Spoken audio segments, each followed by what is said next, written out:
Puji Tuhan, haleluya. Salam sejahtera bagi seluruh keluarga besar GPDI El Shaddai. Saya bersuka cita kembali kita bisa bertemu dalam renungan singkat pada hari ini. Sebelumnya, mari kita sama-sama ucapkan salam revival. Saya berubah, saya berkarya, saya menjadi berkat. Biarlah ini boleh menjadi komitmen kita, supaya dalam hidup pengiringan kita kepada Tuhan, kita benar-benar berubah, kita berkarya, kita boleh menjadi berkat. Ayat yang akan kita baca pada saat ini di dalam Amsal Sulaiman 25 ayat 19. Demikian bunyi firman Tuhan. Kepercayaan kepada pengkhianat di masa kesesakan adalah seperti gigi yang rapuh dan kaki yang goyah. Kepercayaan kepada pengkhianat di masa kesesakan adalah seperti gigi yang rapuh dan kaki yang goyah. Ada terjemahan lain mengatakan bagaikan gigi yang rusak dan kaki yang goyah. Seperti itulah kepercayaan kepada pengkhianat pada masa kesusahan. Saya beri tema firman Tuhan, mampu menjadi sandaran. Mampu menjadi sandaran. Kita melihat kalau kepercayaan kita kepada pengkhianat itu pada waktu kita berada dalam kesesakan itu seperti gigi yang rapuh. Gigi yang rapuh adalah gigi yang sudah tidak bisa digunakan untuk makan. Saya sering sakit gigi dan sering kali kalau gigi itu sudah rapuh atau patah, maka gigi itu sudah tidak ada gunanya.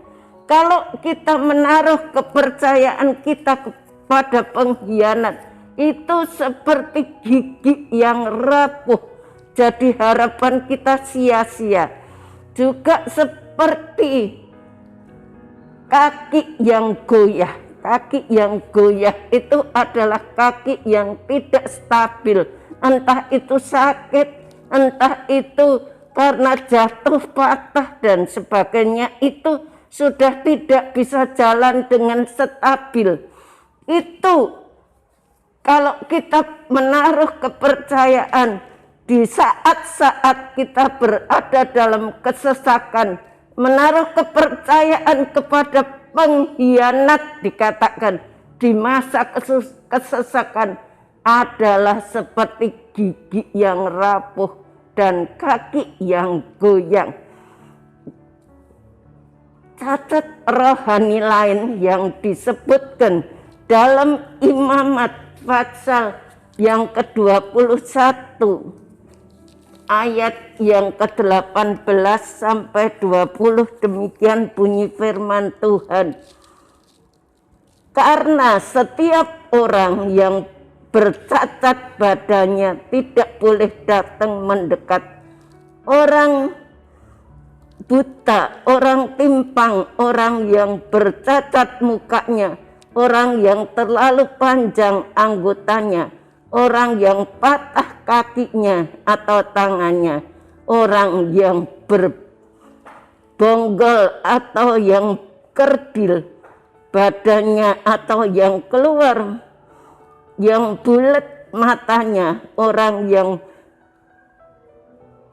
berkidal atau berukuran atau yang rusak buah pelirnya, itu tidak boleh melayani Tuhan. Cacat rohani yang lain, kalau kakinya patah, kita tidak bisa jalan dengan seimbang. Kita jalannya pasti seringkali jatuh dan seringkali ke kanan ke kiri. Waktu saya stroke, saya tidak jalannya itu tidak seimbang dan harus dengan tongkat, dibantu dengan tongkat. Jadi kalau kita menaruh kepercayaan kepada pengkhianat di saat-saat kita menghadapi kesesakan, seperti gigi yang rapuh, itu tidak ada gunanya. Seperti kaki yang patah, tidak ada keseimbangan. Dan kita melihat kaki yang patah yang menyebabkan tidak ada kestabilan, karena kaki menjadi goyah dan tidak seimbang dan tidak teguh. Arti rohaninya kaki yang patah atau tidak dapat dipercaya atau tidak dapat diandalkan. Salomo di dalam Amsalnya dia berkata bahwa bila kita berada dalam kesesakan atau masalah dan berharap kepada orang lain, maka dikatakan kita itu diibaratkan mempercayai janji atau pertolongan dari seorang pengkhianat. Jadi kalau dalam kesesakan kita berharap kepada orang lain seperti kita mempercayai pertolongan kepada pengkhianat, dan itu seperti bergantung pada gigi yang rapuh dan kaki yang goyah. Dan kita melihat hal ini berbeda kalau kita mengandalkan bergantung kepada Tuhan.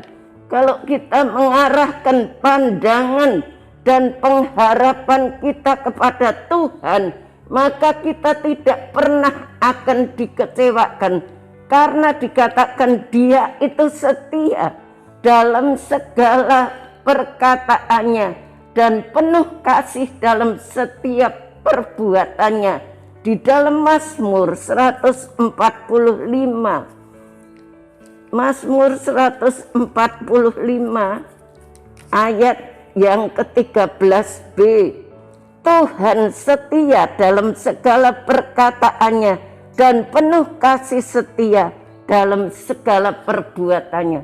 Perkataan Tuhan itu bisa diandalkan dan segala perbuatannya itu pasti akan dilaksanakan. Di dalam Mazmur 37 ayat 5 dikatakan, serahkanlah hidupmu kepada Tuhan, atau serahkanlah masalahmu, kekhawatiranmu kepada Tuhan, maka Ia akan bertindak. Kita tidak akan dikecewakan kalau kita menyerahkan semua kepada Tuhan. Setiap orang Kristen harus mencerminkan, meneladani Kristus melalui perbuatan yang nyata setiap hari. Kita tahu Ia adalah tantangan bagi setiap, ini adalah tantangan bagi kita semuanya. Kita harus meneladani Kristus yang penuh dengan kasih sayang. Apakah kita bisa menjadi orang-orang Kristen yang dapat diandalkan dan dipercaya oleh orang lain? Seringkali kalau kita datang mungkin kepada orang lain, kita menceritakan masalah kepada orang lain, kita sudah berkata jangan ceritakan kepada yang lain, tetapi ternyata dia membocorkan itu semuanya. Dia tidak setia. Beda kalau kita datang kepada Tuhan, kita nangis, kita berdoa, menceritakan segala masalah kita kepada Tuhan. Tuhan itu akan mengulurkan tangannya dan memberikan pertolongan kepada kita. Apakah kita semuanya dengan kita, ataukah kita sama dengan pengkhianat yang tidak setia? Kalau ada orang memberitahu kepada kita, kita bocorkan, kita ceritakan, kita beberkan semua kepada orang lain. Dia Tuhan itu tidak pernah mengecewakan kita. Itu sebabnya kita harus belajar mengikuti jejaknya, sifat-sifat daripada Allah yang dimiliki oleh Allah haruslah mengalir terus dalam hidup kita, supaya hidup kita ini boleh menjadi berkat dan boleh menjadi sandaran untuk orang-orang yang memerlukan. Tetapi terutama sandaran kita adalah Yesus Kristus, sandaran yang kuat, yang tidak pernah meninggalkan kita, yang mampu menolong kita. Perhatikan, menjadi orang yang tidak dapat dijadikan tempat sandaran bagi orang lain merupakan suatu cacat rohani, seperti kaki yang patah atau gigi yang rapuh, yang tidak dapat berjalan sampai ke hadirat Tuhan. Sebab itu mari, tempat sandaran bukan cuma berupa uang, tetapi banyak macam.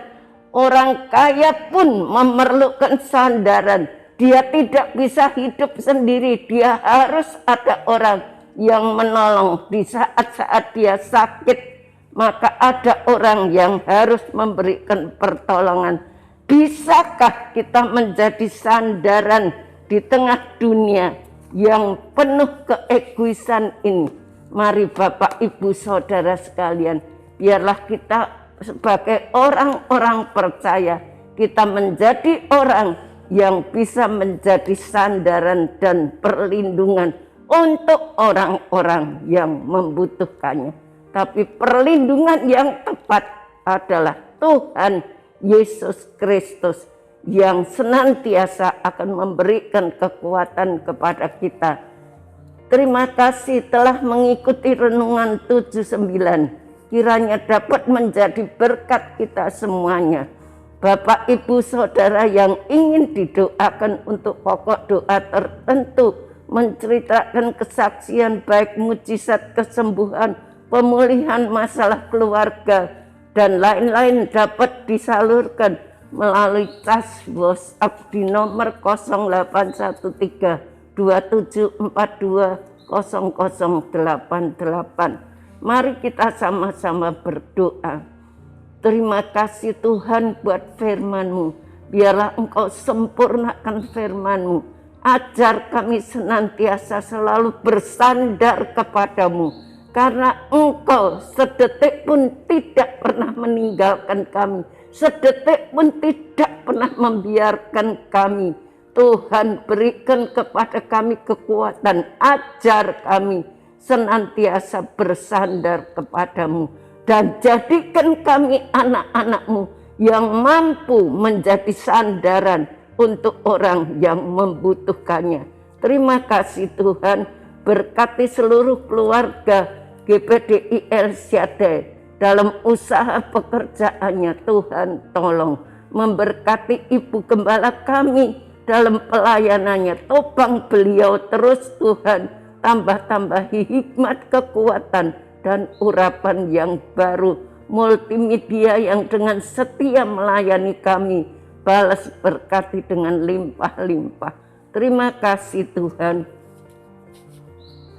Keluarga besar GPDI El Shaddai yang berlindung padamu akan bersukacita, akan bersorak-sorai selama-lamanya, karena engkau menaungi keluarga GPDI El Shaddai, dan karena engkau akan bersukaria yang mengasihi namamu. Terima kasih, haleluya, amin.